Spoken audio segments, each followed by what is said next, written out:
성가대 귀한 찬양에 감사드립니다. 저희들의 사랑이 날마다 주님을 향한 사랑이 날마다 깊어져 갔으면 좋겠습니다.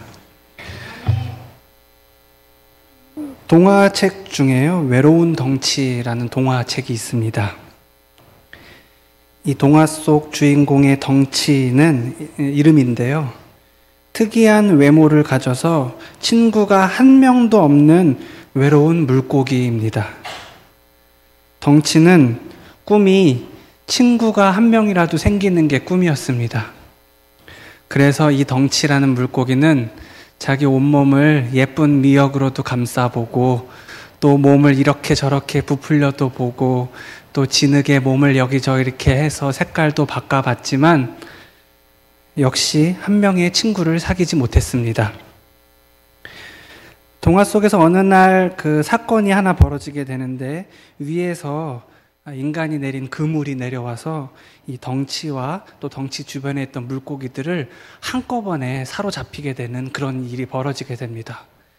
이 덩치는 특이한 외모를 가졌지만 또 이빨도 날카로워서 열심히 친구들을 위해서 그물을 갈게 됩니다.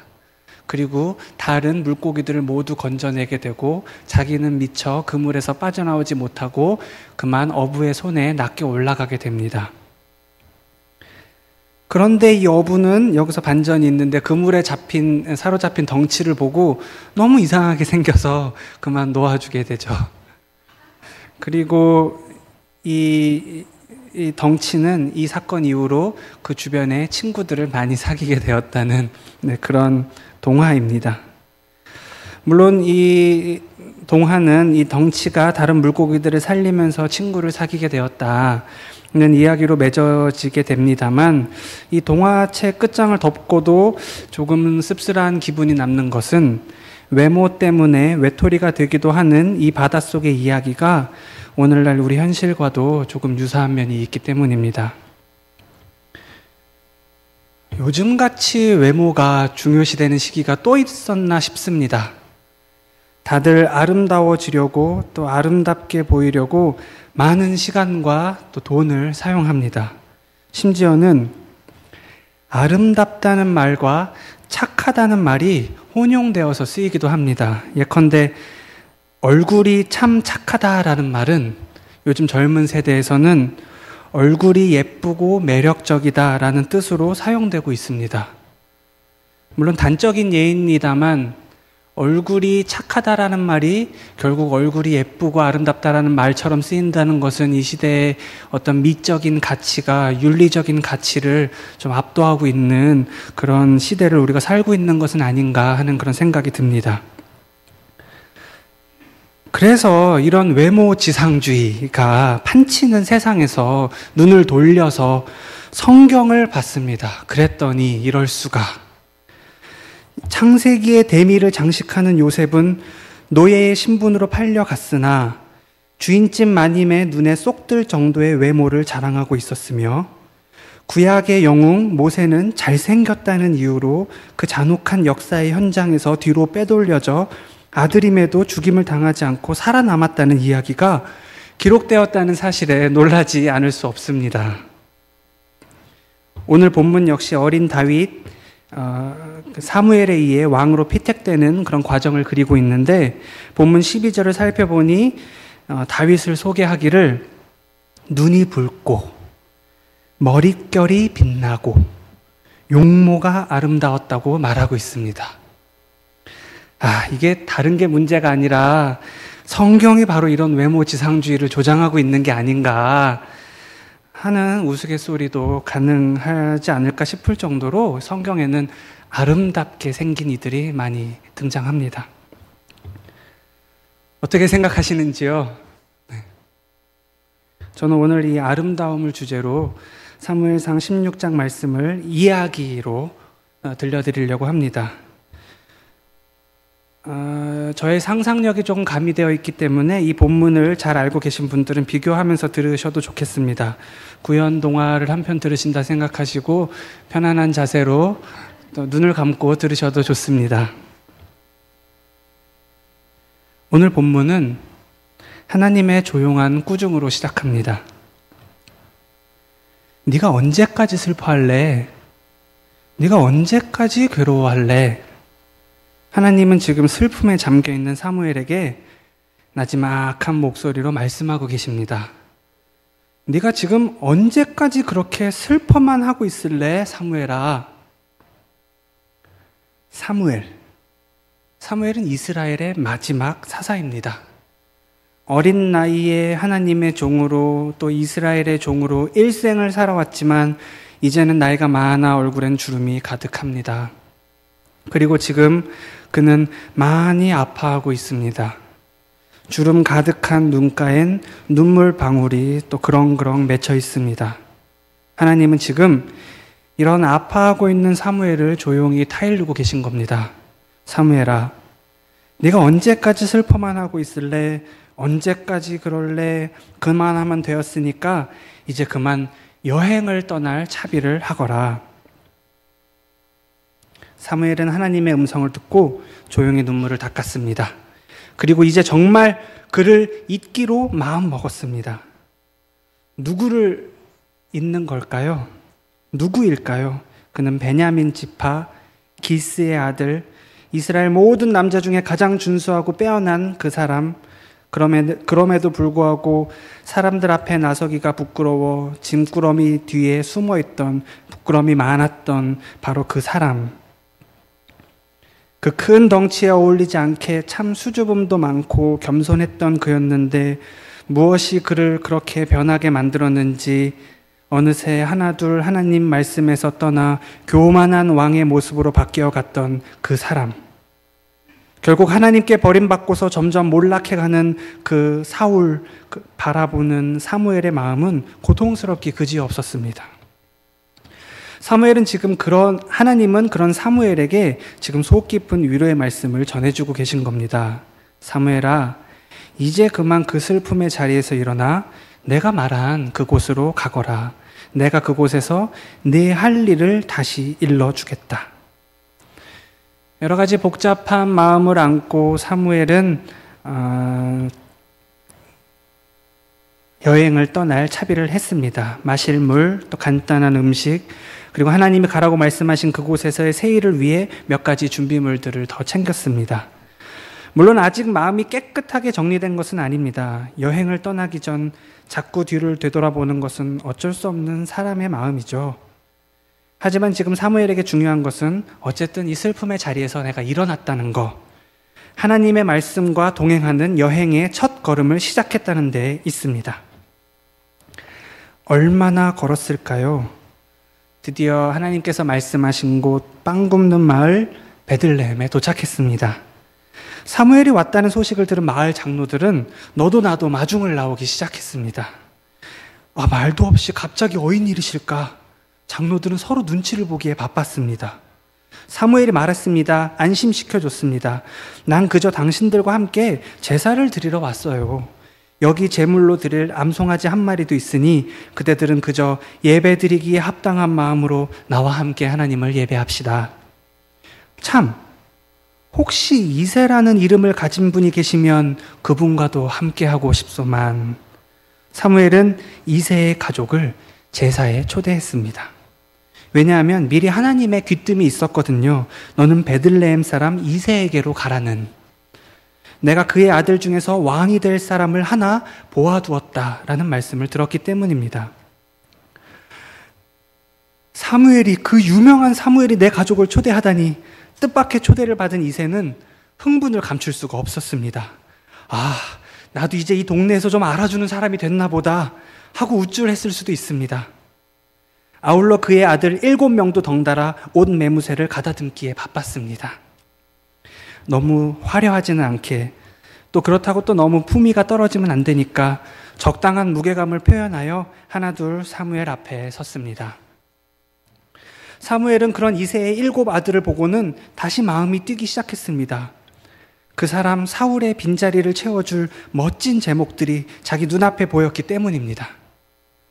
이새는 사무엘에게 자기 자식들을 하나둘 소개하기 시작했습니다. 이새가 먼저 첫째 아들 엘리압을 소개하려는데 사무엘은 엘리압의 외모를 보고는 그만 마음을 턱 정해버렸습니다.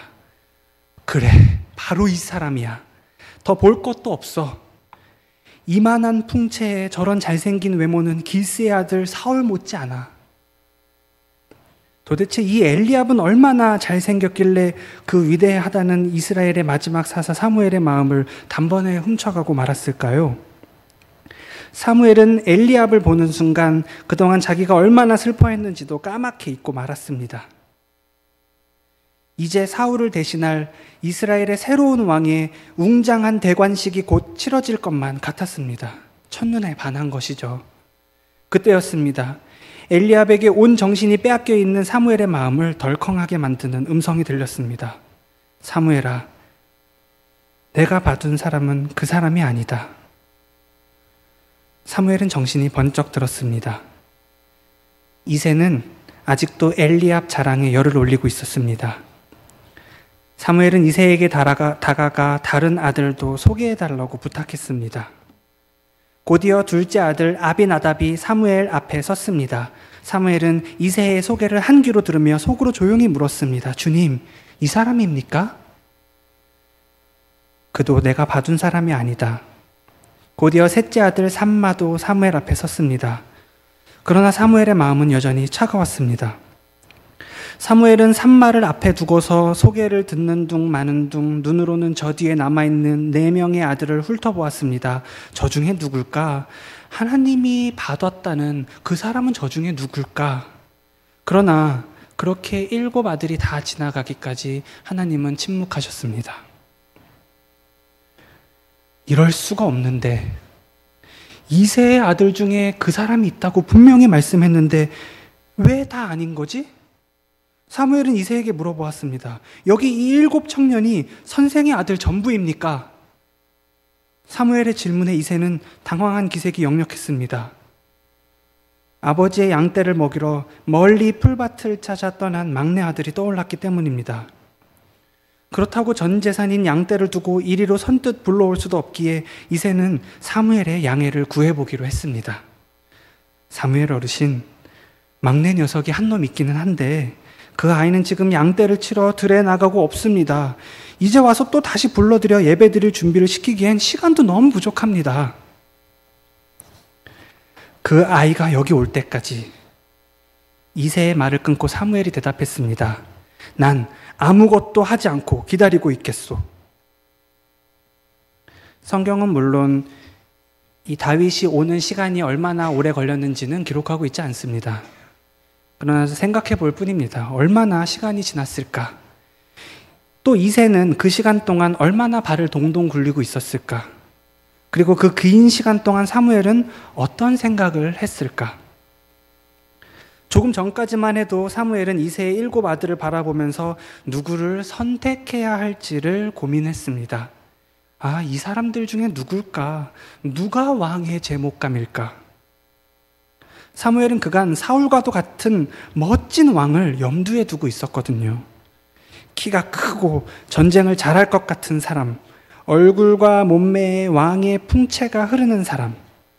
그러나 자기가 눈여겨보던 이새의 7 아들 중 어느 누구도 그 사람이 아니었음을 알게 되었을 때 사무엘은 큰 혼란에 빠지게 되었습니다. 아니, 이게 어떻게 된 일이지? 도대체 하나님의 뜻은 어디에 있는 거지? 그가 이런 고민으로 깊이 생각할 때에 하나님께서 조용히 또 그리고 분명히 깨닫게 해주시는 마음이 있었습니다. 사무엘아, 내 마음속에 있는 내 판단 기준과 조건들은 나의 관점과는 다르단다. 조건을 가지고 사랑을 선택하려 하지 말고 그간 내가 보지 못했던 새로운 아름다움을 이제 발견해 보거라. 사무엘은 정신이 번쩍 들었습니다. 그리고 성경에 나온 하나님의 기준을 곰곰이 돌이켜 생각해 보았습니다. 에서 대신 야곱을, 므낫세 대신 에브라임을, 유다 지파 대신 모압 여인 룻을, 기생 라합을, 그리고 이제 7 형들 대신 막내 아들을 택하시려는 그 하나님의 놀라운 기준을. 그래, 나도 한번 그 관점에 서보자. 나도 하나님의 그 새로운 관점으로 발견해보자. 저 멀리서 누군가 흙먼지를 뒤집어 쓴 채 달려옵니다. 처음부터 제사에 배제되었던, 아비에게도 형들에게도 논의조차 되지 않았던, 가장 어리고 가장 작은, 아니 아예 선택받을 기회조차 박탈당했던 그 막내 아들이 지금 흙먼지를 쓰고 달려오고 있습니다. 아무도 몰라주었고 아무도 선택하지 않았지만 하나님께는, 적어도 그분께는 발견되었던 그가 지금 달려오고 있습니다. 들에서 양들과 함께 부비고 뒹굴다가 이제 막 뛰어오는 저 아이, 잘생겼을까? 키는 또 어느 정도일까? 몸집이 왜소하지는 않을까? 사무엘은 그동안의 자기 기준을 내려놓고 지금 새로운 시선으로 그 사람을 다시 바라보고 있습니다. 점점 가까워지는 그 아이의 모습 뒤로 붉은 태양이 지나고 있었습니다. 사무엘은 멀리서 긴 머리카락을 흩날리며 뛰어오는 저 아이로 인해 마음이 다시 뜨거워져 옴을 느꼈습니다. 어쩌면 그에게는 저 아이 뒤로 져가는 석양의 붉은 노을이 오히려 동터오르는 새 아침의 여명으로 보였는지도 모르겠습니다. 자신이 그토록 사랑했던 나라, 그러나 어느새 그만 저물어져 가는 조국 이스라엘의 운명이 하나님께 발견된 저 남자로 인해 다시 피어날 것을 꿈꾸고 있었는지도 모릅니다. 어느새 숨을 헐떡이며 코앞에 다가온 그의 모습은 사울보다는 한참은 작아 보였습니다. 어깨는 좁았고요.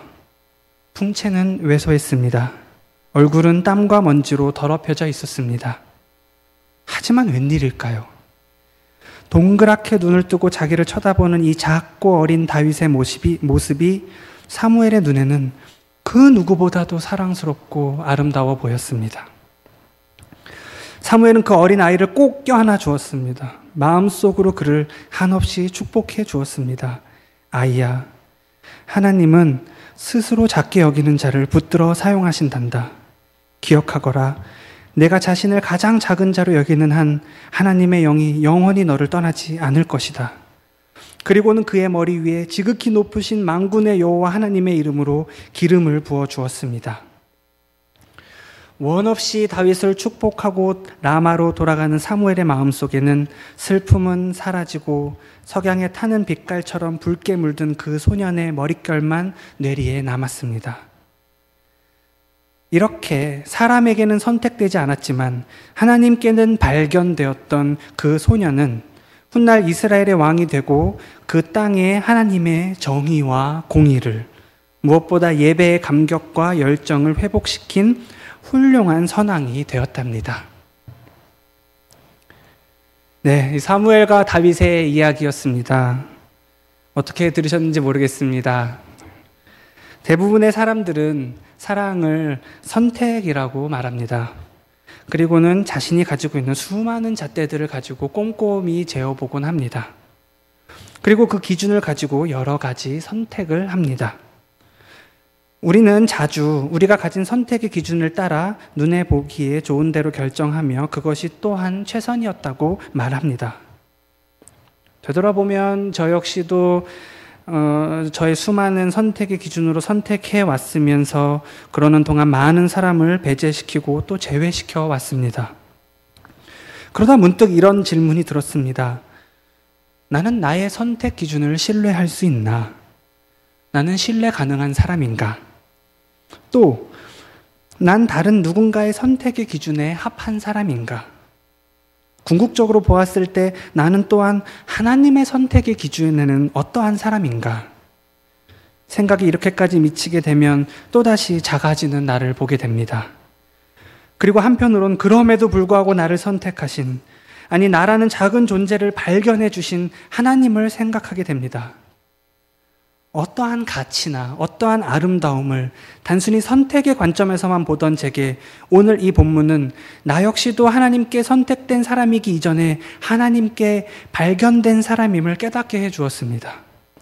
선택받을 만해서 선택된 것이 아니라 또 사랑받을 만해서 내가 사랑이 받은 것이 아니라 어쩌면 나조차도 발견하지 못했던 나의 사랑스러움을 주님께서 먼저 발견해 주셨고 또 선택받을 만한 그런 유별한 아름다움도 없는 나의 그 작은 가능성을 찾아주시고 발견해 주시고 저에게 소망과 용기를 주신 분이 하나님이셨기 때문입니다. 이렇듯이 오늘 본문은 저에게 사랑은 단순한 선택이 아니라 어딘가에 감춰져 있는 가능성에 대한 발견이기도 함을 말해 주었습니다. 오늘 이 예배는 교사 헌신 예배로 드리고 있습니다. 적지 않은 아이들을 상대해야 하는 주일학교 선생님들은 때로 오늘 사무엘이 겪었던 일들을 매주 경험하고는 합니다. 우리의 몸은 우리 생각과는 다르게 이쁜 아이와 안 이쁜 아이를 구별하곤 합니다. 그러나 우리의 선택은 때로 하나님의 생각과는, 하나님의 뜻과는 다른 선택일 수 있음을 오늘 본문은 우리에게 일깨워주고 있다고 생각합니다. 오히려 교사로 헌신하는 우리들은 그 누구도 발견하지 못하는, 심지어는 가장 가까운 가족이나 친구들조차도 캐치하지 못하는 그 내면의 고귀함과 찬란하게 빛나야 할 가능성을, 그리고 하나님의 형상으로 빚어진 그 아름답고도 존귀한 모습들을 찾고 찾아서 우리 아이들에게 깨우쳐주고 되돌려줘야 할 책임이 있는 사람들입니다. 우리 아이들은 하나같이 사랑스럽고 존귀하고 아름다운 하나님의 사랑을 독차지해야 마땅한 그런 어린 아이들이기 때문입니다. 무엇보다 우리는 오늘날 다윗을 발견해야 할 책임이 있습니다. 사람들에게는 선택받지 않는 그런 아이, 배제되고 차별받는 아이, 그 아이들을 발견해서 또 기름 붓고 하나님의 사랑받는 종으로 세워야 될 책임이 우리 교사들에게 있다고 생각합니다. 존귀하신 성도님 여러분, 여러분은 여러분의 선택의 기준을 얼마나 신뢰하십니까? 내 인생의 모든 선택의 갈림길에서 우리는 우리의 주도권을 하나님께 내어드리는 연습을 해야 합니다. 주님이 나의 삶을 이끌어 가시기를, 넓고 편한 길로만 가려는 나의 그런 오판으로부터 나를 바른 길로 인도해 주시기를 기도해야 합니다. 나의 눈을 열어 이 낮고 낮은 세상을 그토록 사랑하셨던 하나님의 관점에 나도 한번 설 수 있게 되기를, 그래서 사랑할 수 없는 사람도 사랑할 수 있게 해주시기를, 그 속에 감춰져 있는 아름다운 하나님의 형상을 발견할 수 있게 도와주시기를, 또 그리고 그동안 배제시키고 제외해왔던 수많은 사람들을 끌어안고 또 다시 눈물로 기도할 수 있는 그러한 성숙한 어른들의 신앙으로 인도해 주시기를 기도해야 합니다. 사랑은 아름다움에 따른 선택이 아닙니다. 그것은 아름다움에 대한 어떻게 보면 우리의 미적인 회심이자 거듭남입니다. 또한 그것은 보이지 않는 가능성에 대한 발견이기도 합니다. 이제 우리가 읽은 본문 16장 7절을 다시 읽고 마치려고 합니다. 개역개정으로 읽으면 16장 7절 후반부에 이렇게 기록되어 있습니다. 내가 보는 것은 사람과 같지 아니하니 사람은 외모를 보거니와 나 여호와는 중심을 보느니라. 여기서 외모는 의역된 것으로 원문에는 눈을 뜻하는 히브리어 아인이란 단어가 쓰였습니다. 그래서 이것을 개인적으로 다시 사역하면 다음과 같습니다. 내가 보는 것은 사람과 같지 않다. 사람은 눈으로 보지만 나 여호와는 마음의 진실함으로 본다. 기도하겠습니다. 우리 마음속의 진실을 기뻐하시는 주님, 제 마음을 주님의 지혜로 가득 채워 주십시오. 우리가 눈으로만 판단했던 것들 내려놓을 수 있는 용기를 허락해 주시고 보다 깊은 곳으로의 회심, 하나님의 관점으로의 변화가 일어날 수 있도록 저희를 북돋아 주옵소서. 특별히 교사 선생님들을 기억해 주시고 지치지 않게 하시오며 우리의 심령을 날마다 새롭게 하셔서 맡겨주신 일 감사함으로 기쁨으로 감당할 수 있도록 날마다 곁에서 인도하여 주옵소서. 모든 사역의 현장에서 우리가 하나님 앞에 있음을 잊지 않게 하시며 처음 마음 잊지 않고 날마다 새로운 고백으로 주님께 나아가게 하옵소서. 아름다우신 예수님의 이름으로 기도합니다. 아멘. 다 같이 찬송가 478장 찬송하시겠습니다.